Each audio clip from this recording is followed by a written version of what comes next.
So we got some new news with Daniel Jones. Daniel Jones has sought, switched, signed, changed sports agencies. He's done that. And some people are worried about it. Some people aren't worried about it. Some people have taken this approach. If I don't know what we're going to do without Daniel Jones if he doesn't take this deal. He will no longer be a Giant. And then what are the New York Giants going to do after that? Snap out of it. Calm down. Then you got some people like, yeah, I knew he was all about the money. If he doesn't want to take this money, good riddance. Let's go ahead and move on. Draft a quarterback. Find a guy that we need to take us into the future. And Joe Schoen, go get you a guy. That's how I see it. There's two sides of this table, man. But for me, I'm sitting in the middle. I'm like this. I'm listening to people talk. I'm looking at everybody's posts. I'm listening to their opinions. And I'm just going back and forth, watching the discussion go back and forth. So what do you do? Where am I at right now? I'm at the same place I was at yesterday that I am today. Nothing has changed. To me, it's still Daniel Jones. It's still the New York Giants. It's still Joe Schoen. The only thing that will move is the number. Is it going to be 30 million, 35 million? Is it going to be 40 million? What are you willing to pay Daniel Jones? What is Daniel Jones really worth? That's the question. That's the question. Whether he's a New York Giant or not, we have no control over that as fans. We have speculations. We have opinions on if we want the guy back or not, but we have no control over the situation. So what do? We sit and we stew. And we worry and we think about what's going to happen to our team. And I'm telling you guys just to calm down. Joe Schoen has a plan. And right now you believe that Daniel Jones is part of that plan. Now, the other plan is this. When Joe Schoen decided not to pick up that fifth-year option on Daniel Jones, he was already preparing himself for life without Daniel Jones. Now, has that changed in the situation? I don't think his plan has changed as far as that plan. But once Daniel Jones showed that he can play, that they can have success with him, now you start to build another plan of what you're going to do if you, in fact, keep Daniel Jones. And that's where the difference is. I don't think that Daniel Jones has all the power in this negotiation because there's still something called the tag.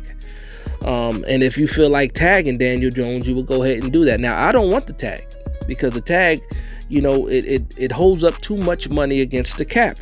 If you tag Daniel Jones, that's a guaranteed $32 million against the cap. And if he doesn't sign that tender, that's just $32 million frozen. So imagine having $32 million in the bank that you cannot touch, smell, spend, anything. That's what that means when you have that franchise tag that's unsigned. We saw it happen with JPP. We saw it happen a little bit with Leonard Williams, where you hold the team hostage because so much money is being tied up in the tag that you can't maneuver outside of that. And with free agency coming right around the corner, you need access to as much money as possible to try to build this roster the way you see fit. So Joe Schoen has some things to work with, but again, it's a big decision. Now back to Daniel Jones. Again, he signed with a new sports agency. Fantastic. We don't know the reason for why he did that. We can speculate. One of the speculations I'm seeing is that, the agency that he was with is not known for getting their players as much money as other sports agencies. Now, is that true? I don't know because I don't look into these sports agencies to see, who their guys are, who their clients are, and how much their clients are making. I don't look into it that much. I apologize. That's not me. I look at football, I look at, tape, I look at things like that, evaluations, but I don't look into sports agencies to see who the client is and how much money, they're getting that person. I apologize. But I'm just saying for people out there that think this is such a big deal, I don't think it is. I think that New York Giants news has been so dry in the past couple of weeks because we haven't heard anything that any little bit of news, we're going to treat it like it's breaking. And this is not breaking news. This is a guy switching agencies because he's trying to get a deal done. And that's how I'm going to take it. But again, I want you guys to let me know what you think the walking away number is for Daniel Jones. Like, what is it? Is it $40 million that if he asks for more than that, you're going to say no, you can be a free agent and you walk away? Or is it no, I'm going to sign you to this franchise tag and you're going to play on the tag for $32 million? Let me know in the comments down below what that number is. I'll let you know what my number is. My number is 35. $35 million, that's my walk. Anything over $35 million, I'm walking away. Now, if the Giants sign him for more than $35 million, I don't care. That's just my walk away number. Has nothing to do with Joe Schoen. I'm not going to be mad about it because guess what? It's not my money.